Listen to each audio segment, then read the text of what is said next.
Hey, it's me, Destin. Welcome back to Smarter Every Day. You're smart. You know how this works by now. We're in the middle of a deep dive series into the U.S. Coast Guard, and they're amazing. We've talked about how they rescue people. We've talked about their gear, like the boat, response boat, medium. We've even talked about how they do search patterns, and today is an amazing subject. We're going to explore the MH-65 Dolphin, an incredible aircraft. Now, yes, they're transitioning to Jayhawks at this point, which is a newer platform, but the Dolphin is an incredible aircraft, and we're going to explore everything about how it works. Let's go get smarter every day and let's learn about this amazing aircraft. All right, so what's your official title? AMT-1, James Hockenberry. AMT-1, what's AMT? Aviation Maintenance Technician, first class. Okay, awesome. Sounds good. So you're responsible for what on the aircraft? So I am basically, they call it a hoist operator in the civilian world, but I'm a flight mechanic. So we back up the pilots, the co-pilot, and then we also hoist. We control the hoist and the winch. Are you also a certified flight mechanic? I am, yep. Certified Okay, so flight you mechanic. own the bird. Well, consider the pilot owns the bird. We just do the maintenance on it. So like the pilot's in command, he has the choice whether we're gonna do it or not gonna do it. We just back up the pilots is what we do. So if we break down or go somewhere, we're the ones that are going to do the maintenance or look at it and say, hey, sir, this is the problem, this is what's going on. And then they're going to be the ultimate decision on what happens and who makes that call. All right, so let's start from the top. This is a Dolphin, right? Dolphin, yep. This is like one of the major inspections we do. We take it all apart. It's more for like corrosion, making sure that there's nothing wrong with the aircraft, finding little things that we need to fix prior to them actually breaking. Okay. So the Fatigue, tail, things like that. Yep. So the tail rotor. It's actually more like a fan, isn't it? Yep. So this actually counteracts the rotor head turning. So this will actually basically pushes so that the rotor head will turn in one direction, and this pushes the opposite direction to keep us straight. Gotcha. It's controlled by the pedals up front through this shaft right here. So that's the tail rotor drive shaft, and then it's a hydraulic actuator. So what ends up happening is when hydraulics are on, this pushes in and out and makes the blades turn in and out. So next question is, if this was originally a civilian aircraft, I know there's two types of hydraulic fluid. There's Skydrol, and then there's a military hydraulic fluid. Correct. What does this use? This is used as the military, red. Skydrol is blue. We use straight mineral oil. I wanted to pause and say, I'm sorry. This is what's happening. So I'm very excited about this helicopter. Hockenberry's clearly very excited about this helicopter, and we're like matching each other's energy. And so I'm saying like every word I've ever heard about helicopters, but this is okay, right? Because I've learned a lot like over my like helicopter experience, but at the same time I'm still trying to learn, and you'll see that we're just going to totally hit my ignorance wall here in a second, and it's very interesting when that happens. But I apologize for trying to like name drop all these words I've heard recently. Whatever. I'm just sorry. And is this JP8, this aircraft? What kind of jet fuel do you use? JP8, yep. Okay. Jet A, JP8, all that stuff. So we use normal stuff that any aviation fuel is going to be using. Awesome. So he's taking the, is this called the cowling? What is this called? We call that the doghouse. Okay. That's what we call it. But yeah, it's a transition cowling going from the engines back to the drive shaft. What's the tail called? Just the tail? The finistron. The finistron? Tail finistron. Okay. That's what we call it. And is this metal or fiberglass? Fiberglass. Okay. Kevlar and carbon fiber and fiberglass. Carbon? Yeah, this actually, the primary structure, which is most of this right here where the tail shroud is actually Kevlar. Most of this is Kevlar. Oh, wow. Yeah. Everything's lightweight, as you can see. Like we can take everything off by hand. Even our blades. Our blades are all taken off by hand. Really? So you only need two guys, one on the head, he pops the pins, which... Sir, did you just move the tail rotor by hand up there? Yeah, you can move it by up here. Head's turning. Oh, wow. And did I see you move it by putting your hand inside the... Yeah, you have to make sure that it can freely turn. Can you do it again, please? Yeah, of course, no problem. Head's turning. Wow. Yep. That's amazing. So that's a free power turbine. So it basically runs kind of like, how can I explain it? So it's kind of like your bicycle. As it turns and you go faster, it'll keep up with the bicycle until it like just keeps pushing it. Almost like a clutch. Yep, it's a slip clutch basically is what it is. So it just keeps going until it gets to self-sustaining, and then it just runs, and it just free power turbine. We have a vertical stabilizer and a horizontal stabilizer. Why do you have the vertical? Because that's something So I if haven't you're seen. going straight, and if you are going a certain speed, which I think it's 80 knots or above, if you're going straight, then your tail is not even needed. If you're going a certain speed and you lose your tail, you can actually counteract the tail by these. If you look at them from an angle, they're actually tilted like this. What do you mean, tilted like what? So they're basically tilted out. Oh, and I see. So is that if you look at the vert stab too, you can see how it cambers that way. Yes. Just like the fins do as well. So that way, if you're going straight, it's counteracting the blades on the head. Okay. So that way, if you're going straight, the blades are turning this way, it's actually trying to push you the other way. It's not called, on a helicopter, it's not P factor. No. But it's something like that. Yeah, it's kind of the same concept. I mean, if you look at it, it's just like a blade of a fixed wing. So you have its back, which is curved, and Yep. its flat face. That's cool. So it kind of counteracts as you're going through the air. That's fun. What do we have here? So these are your lights. These are for at night or for... Those are lights? Yep, little diodes. Things have changed. Yeah, so these actually are for infrared. So those you won't be able to see them. That's for when we do our secret squirrel missions. Yep. They'll have these on and turn everything else off. You guys will go blacked out? Yeah, we'll go blackout. Even though it's orange? Yep. Really? Yeah, so we do an Drug stuff. Yeah, we do an RWAI mission too. I don't know what that Rotary means. Wing Intercept. So Okay. we do it here as well, but it's mostly done in Atlantic City. And if we're doing secret squirrel stuff, we'll turn these on. And then there's a light here which shines on the Coast Guard, and then these actually have them on the ends too for all of our lights. Is this an antenna right here? It is. Yep. So HF. That's your high frequency? Yep, high frequency antenna. And then of course everything's like a normal aircraft or helicopter. Everything's got stations. You got your 6630, 8840, and everything's designated from the nose up back. Like your datum lines, all that stuff. It's kind of the same exact concept. These datum lines that he's talking about, those are imaginary planes, and you can measure things from those planes. And so usually they're in a major rivet joint or at a firewall or something like that. It's common for most aircraft. So you know this thing inside and out. I mean, I've been on it 17 years, so I would hope so. So retractable landing gear. Yep, retractable landing gear. So this isn't an APU, this is just environmental for working in there? Just an air conditioner. You guys are that's posh. Let's be real. It's because it gets so hot here during the summers, so they just use those. They used to hook into the side, but we need to get smaller tubes to hook them in, so it'll actually blow through all the air conditioning inside. Can we walk up and see the power plant? Yeah, absolutely. Go ahead. Sweet. So we got the suck, squeeze, bang, blow. Yep, that's it right there. All right, so show me what we got. Accessory drive section. That's the drive shaft, goes in through here, through flex couplings, and then it goes into the transmission cowling, transmission deck. We call this the flower pot.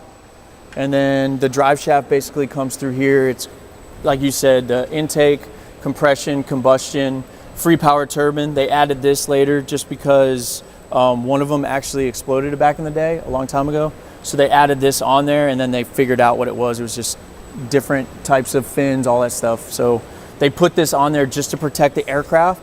If the free power turbine did excessively go off and nothing stopped it, if it exploded, it wouldn't damage the other engine or the blades or anything. So this would literally just smash it and block it up. So on run up for a helicopter, I hear a lot about TGTs, turbine gas temperatures. Yep. Where are you measuring that at? Is there a temperature sending unit in Yep, here? so we have our thermocouples. Yep. So it's just like a normal thermocouple. You have two different thermocouples in there, measures the difference in temperatures, and then gives you your temperature, and it sends it to the front of the... We monitor it, but it's kind of like... It's not part of the run-up procedure? Our big section is our power turbine. Okay. So N1, N2, and that's all done by FADEC. FADEC monitors all of our system. Yep. So full authority digital engine control unit. You can see everything. Yep, it monitors everything up in the cockpit. Okay, so this is the reservoir for... That's the engine reservoir, yep. Okay. Mobile Jet 254. Where's the hydraulic reservoir? There's two of them, so primary and secondary, and they're right here. And then they come through here, and you have your servos. So this is This is your big collective servo. I mean, I guess cyclic and collective, they're all the same, right? The big actuators? Yeah, so we as mechanics, we just go right, left, forward, and aft. It's kind of opposite. So right, left, because this is the side that you work on. well, it's technically because the aircraft, the head turns. And it's like Isaac Newton said, helicopter's not meant to fly. And they figured out that it needs to be biting before and drafting after. Gyroscopic precession? Yep, so it's before and after. So technically this actually hits here. What Hockenberry's talking about here is something called gyroscopic precession. And basically, as the rotor system is turning, if I want to tilt the helicopter this way, I actually give that command in the back. It's a cyclic and collective mixing issue. And if you want to learn more about this, I did a whole deep dive series on how helicopters work, of which this video will be a part of. So go check that out. Check out the video on cyclic and collective to understand gyroscopic precession better. It's a fascinating topic. So as it turns, it bites, and whatever the inputs they put in, it's actually... So in your mechanical interaction with this, you say my right is right here because of gyroscopic precession. Correct. So you actually think about that while you're working. We have to, yeah. That's cool. Because we also do, the mechanics also do track and balance. So as we do track and balance, head's turning. As we do track and balance, we're actually measuring the distance of the track based on what this PCR is doing. PCR pitch control rod. Okay. So we adjust these. So like if we do a major, that plane's not off. So when we do like a major inspection, we actually pull this all off. So this whole head will come off, and then the PCRs we adjust. But when we take it off, it's not going to be the same as when we put it back together, because we may add like new swash plate, we may add new Starflex, bushings, rods. We may add something that was new that broke before. What's up with the shims here? So that's waiting. So we wait. So when we do our track and balance, we take everything, and then it takes an input, and the actual machine puts it together and says, okay, this is what you need to do. So we'll adjust the PCRs, we'll add weights, and we'll move our trim tabs. Yep. The trim tabs, you just bend them, right? Bend them, yep. Yeah. We just bend them. And That's so cool. it takes all that input, and the machine actually does it itself, and then tells us what we do. We do it on ground, then we do it in a hover, and then we do it in flight. Okay. And then after we get out of a hover, we go into flight. That's it. We're out of hover. We stay in going in forward flight. Got it. That's awesome, man. That's cool. This episode of Smarter Everyday has a new sponsor, and this sponsor has totally changed the game for my buddy's business. This episode is sponsored by ShipStation. ShipStation is a way that you can save money on shipping things, and if you sell things online, you can consolidate all of the places you sell things into one dashboard, and it is an amazing product that saves you money. My buddy John has a company called JJ George. JJ George makes grill accessories, like these big, nice cedar wooden tables for people that use grills. They've got these really cool torches that people use to light the charcoal. I asked John how they use ShipStation. ShipStation's been a game changer for us, and we use it every day. What does it do? It allows us to take all of our orders from all the different platforms we sell on. We have a website, we sell through Amazon, Walmart, Etsy, and so it brings everything, addresses, products ordered, all into one dashboard, and we can print and ship. We don't have to copy paste, do anything. The cool thing about ShipStation is everything is under one dashboard. You're able to control all the shipments that you use, and it made everything streamlined so that you can reduce the amount of labor that goes into shipping things, and it makes their e-commerce business possible. Pretty smart rednecks here in Alabama, shipping out grill products. The way you can do this, if you want to try it, go to shipstation.com/smarter. You get 60 days for free. You can try it. Would you recommend trying it for 60 days? Absolutely. I think it's one of those things, if you try it, you're hooked. Yeah. They actually said that. They said people that use it for like a year use it for life. Oh yeah, business. there's no, Okay. we couldn't live without it. Okay, shipstation.com/smarter. Try it for 60 days for free. Thank you very much, John and Roger, for showing me how this thing works. Yep. The one thing that's very, very, very different from any aircraft I've ever been on is this bad boy right here. The Yep, winch. hoist. The hoist? We call it our hoist. It's not the winch. Nope, hoist. And it's hydraulically actuated? Yep. So does that mean that this is basically a 3,000 PSI, and then it's electrically operated. So it's electrically operated and hydraulically, basically goes up and down by hydraulics. Oh, I got you. So electrically goes in and out, and then hydraulically goes up and down. What do you mean goes in and out? So we boom it in and out. So it's got an electrical boom actuator inside here. I'm sorry, I don't understand what you're saying. I'm gonna show you. Okay, so you're a pilot? He's a flight mech. Flight mech?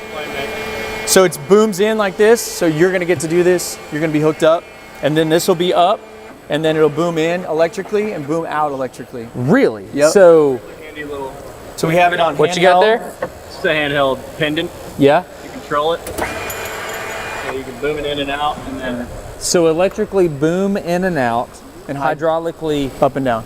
the actuator, this whole control panel is what controls the operation of the hoist. Does it hoist up and down very quickly? It's 200 feet variable. Is So it? 200 feet per minute? I don't know. Is that fast? It's pretty fast. Really? Yeah, it goes You pretty can quick. you can hurt a swimmer if you do it too fast. You can drop them too You fast? can you can drop them too fast, or you can hurt them, like bringing them up. Like if you'll feel it when you start doing it. When you do it tomorrow or whatever, you'll feel it. It literally, if we call it two blocking, which means that we go full up. It'll jerk you up. It'll hurt your back. So when you're flying and you got this thing boomed in and out, so right now we're about halfway, right? Mm-hmm. Or it's halfway. Do you mind booming it all the way in so I can see kind of where it tucks in there? Jim, open the hatch so he can see where he's going to stand. Oh, So that's how we hoist. and the rotor's right there. Yeah. That's Boom it all the crazy. way in, and then we'll boom it all the way in to hook up the swimmer or device, bring it in the cabin, hook up whatever we need, bring it back up, and then boom it out. Could your hand hit the rotor? I know, I mean, it's a dumb question. Oh, yeah. Okay, so there's a serious, Yeah, don't stick your hands up. so opening that hatch is a big deal. Yeah. This hatch is, I mean, it's there for our convenience where we can see things, but if you're standing and hoisting, I wouldn't advise Yeah. reaching up like that. So a helicopter's pushing down. So does that change his aerodynamics when you start like this? Yeah, If well, you're flying forward, We I'm get more imagining- bite. Is Huh? that what you're asking? Like we get more bite to hold us, so we're burning fuel faster. Yes. Yes. So we're burning more fuel than what we normally would just flying around. So like our normal flight time is like between 2 hours and 2.5 hours. If we go straight into hoisting, it's about 30 minutes. Because we're you- just pulling power constantly. So, but you don't have this boom forward. We keep it boomed out in You, flight. you keep it boomed out. Yeah. Okay, and because you fly more efficiently like that. I don't It doesn't really think make matters. I don't think it matters much. It doesn't really, like if we took this off, it wouldn't save us any fuel.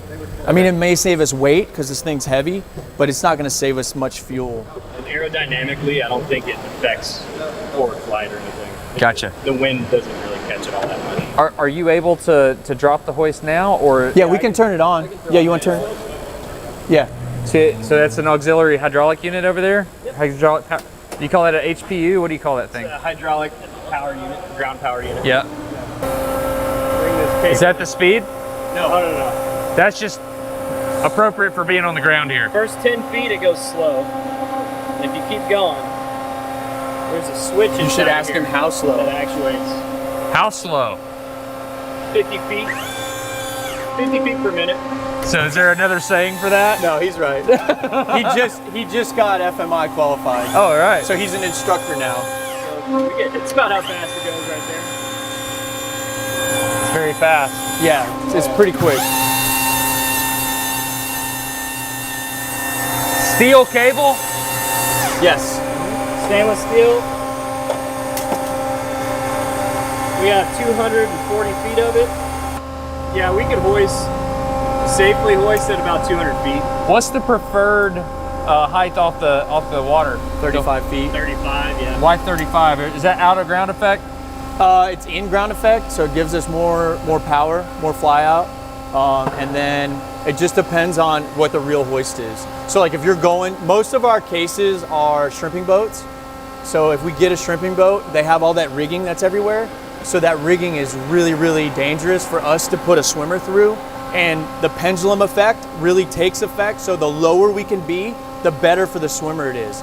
So what happens is if you start a pendulum down low, it'll start, and then as he comes up, it'll get worse and worse and worse as he's coming up. And same vice versa. Oh, because momentum is conserved. Right. So like if it's swinging as the radius of the pendulum gets smaller. Yep, it gets faster. And then same as he's going down. So if he starts with a little swing, as he goes down, it gets bigger and bigger and bigger. Okay, we've got our survivor in the basket here, right? And if we think about our pendulum equation, the period or the length of time between swings on the pendulum is a function of the length of the string. Now I can change the length of the string here. Now here's a couple of things that Hockenberry told us. Number one, if I have a really small swing right there, by the time I increase it, or I guess hoist it up, it gets really fast. And so that becomes a problem. So I got my swing, I increase it, boom, up there. It's a problem. You could hurt the person as you swing them up. I'm doing a bad job. So you can see that the period goes down,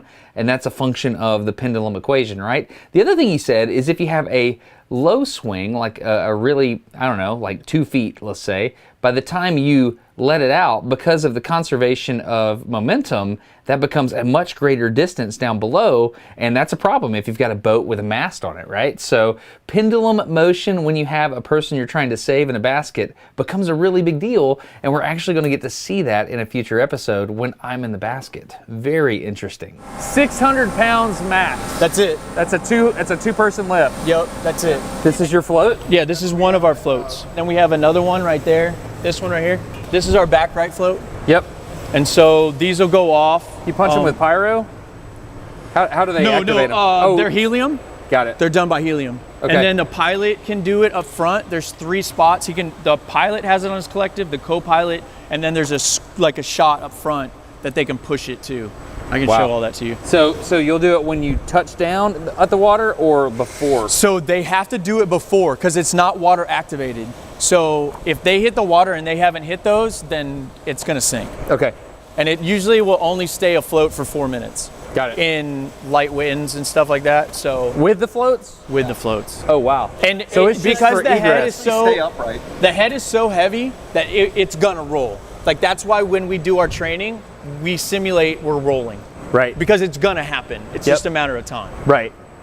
Got it. It'd be like the best case scenario would be it stays upright. Yeah. And you can all get out. Which it's happened before, but it's more than likely it's gonna roll over. Gotcha.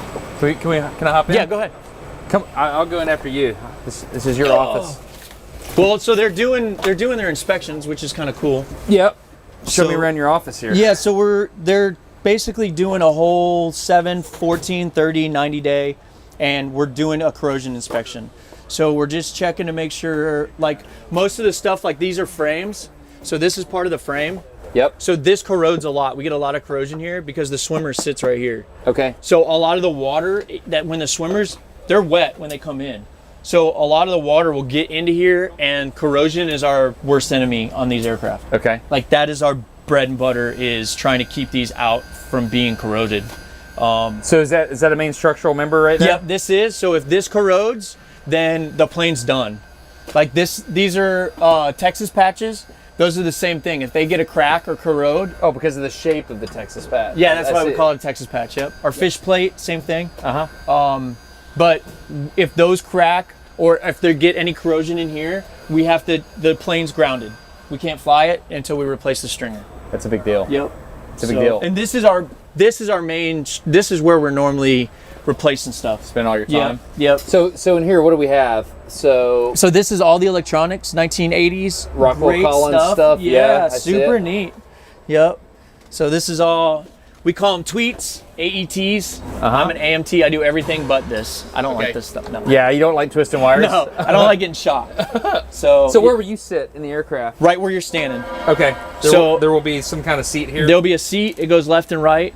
The swimmers, they upgraded their seats about 7 or 8 years ago, I want to say. So theirs moved now too. They used to not. They used to be on this like little orange thing that just sat on the deck, and a lot of guys were having back problems. So they went to a new seat, and it allows them. We can close it now and move it off to the side. So now we can get all of our stuff out a little easier. And then our seat kind of does the same thing. It doesn't collapse, but it moves all the way to the left or to the right, and it swivels 360 degrees. So which one's the pilot? Which one's the co-pilot? Co-pilot and pilot. It's French, so it's opposite. That's how I remember it. Okay. It's not like your car. It's Right. opposite of your car. Okay. So, co-pilot, pilot. Okay. Co-pilot on the left, pilot on the right. Yep. Pilot's near the hoist. Yes. So he's in charge. He's the one that makes all the calls. He tells us, yes, we're going to do this, or no, we're not, or it's too sketchy. But as a crew, we do it too. Okay. But he's the ultimate factor. Is this the, this door's just for evac? Correct. Yep. That door, that's normally closed. We don't ever really open it unless we're just like doing our engine rinse, or we need to go out that side or something. That door's normally closed. It's just an egress hazard, or egress. That's awesome. And so you got all your stuff here, like, Yep. hey, we're in the water, come find us kind of stuff. Yep, flares. We've got our EPIRB, all that stuff over here. And Does this fly? Our EPIRB's in the back, sorry. So this is our hoist, our cable cutters. Like, you can cut the hoist cable? Yep, we cut the hoist cable. And then we have a quick splice. Right here? Yep, quick splice is here now. It used to be over there. We changed a couple things around.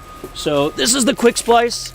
So if something does happen, and say I bring John in and he scrapes along the edge and he gets a big gouge in it, but we're rescuing people, I can cut the cable, I can put this on, and we can still hoist in an emergency procedure. Holy cow. Yeah. So, and this will hold him. This is 600 pounds rated, But just like that. But you can't hoist all the way up when you do Correct. that. So there's a limiting factor on that. You have to remember that you cut the cable. You won't have that 50 feet per minute. You go to that 200 to 50, that rated. Oh, I see. So if you go all the way up and two block it, like I was talking about before, if you do that, you're definitely you're probably gonna slip this, or you're gonna damage that hoist. So or John could fall out. So this isn't a splice, like, this is like a new end to the cable. It wraps. So I can show you how it looks. So this is it, and it literally tells you how to lay the line. I've never used this. I hope to never use this, because I know it's going to be bad if we're using this. Yeah. But we have it in an emergency situation. My goal, The titanium? just because John and that I, weighs nothing. yeah, it's really light. Just because John and I, we went to high school together and everything, like, I look at it that way, like, these are my brothers, and I don't want to leave them on scene. I want to get them in my aircraft and get home safely. I don't want to leave them. So if I have to go to this, that's what I'm going to do. And that's how I think 99% of everybody in this aircraft feels the same way, that swimmers are part of the family, and they're the ones in the water. Yep. Like, we need to get them back in the plane, because it's going to do more damage, and it's going to be a longer night if we're leaving them on scene and trying to come back and get them. You know what I mean? So Do we want them to know that, though? Nah, I think John already knows that. So is there like a really interesting camaraderie between the swimmer and it's AMT, am I saying that right? Correct. Yeah. Flight mech. Flight mech. Yeah, swimmers and flight mech. So is it I like to say these guys are my heroes, because I can jump out of a helicopter, but I can't jump back into it. Oh. So these, oh yeah, you can't, somebody's got to hit the switch. right. So these guys are my heroes. Oh wow, that's pretty interesting. And you see what they're doing. Like, I try and tell people, like, flight mechs are like, they're super cool. They're gonna take apart an entire helicopter, put it all back together, and then go fly it. So it's pretty rad. That's pretty cool. I admire them a lot. What they do, there's no way I can do it. They keep us alive, and so anything we can do as swimmers to help them out, we do. We're a really good team. We work well together. That's awesome. Well, thanks, man. I'm looking forward to it. You're welcome. Yeah, You're thank welcome. you. All right, the Smarter Everyday Coast Guard series continues, and in an upcoming video, I'm going to be the duck, they call it, the person in the basket that they save on Lake Pontchartrain in New Orleans. It is an amazing experience, and I think you will really enjoy that. We get to see all this stuff in action. We get to see how it works, and it's really, really cool. So if you'd like to consider checking that out, you could subscribe to Smarter Everyday if you're into that sort of thing. If not, no big deal. Also, if you go to smartereveryday.com, there's an email list. You can click and sign up, and I'll just email you when I upload that video, which is really cool. I don't spam you, I promise. Also, big thanks to everybody that supports Smarter Everyday on patreon.com/smartereveryday. I am grateful. You help me make this sort of stuff, and I'm super, super thankful. Anyway, that's it. I'm Destin. You're getting smarter every day. Have a good one.